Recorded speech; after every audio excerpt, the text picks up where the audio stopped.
அம்மா. ஏன் சாமி? இப்போ என்ன சாப்பாடு செஞ்சிருக்கிற ஸ்கூலுக்கு?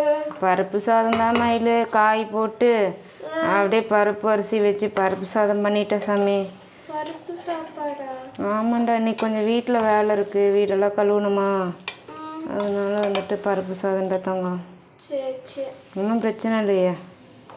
இல்லை இல்லை, பருப்பு சாதம் வச்சுருக்கேன், இது ஊறுகாய் வச்சுக்கலாம். இப்போ காலையிலையும் வந்து சாப்பாடு தான், டிஃபன் இல்லை, தப்பாக எடுத்துக்காது. அம்மா என்னடா இப்படி பண்ணி தராங்களே அப்படி சொல்லி நினச்சிக்கா, சரியா? ம். அக்கா என்ன பண்ணுறான்? குளிக்குது. ம்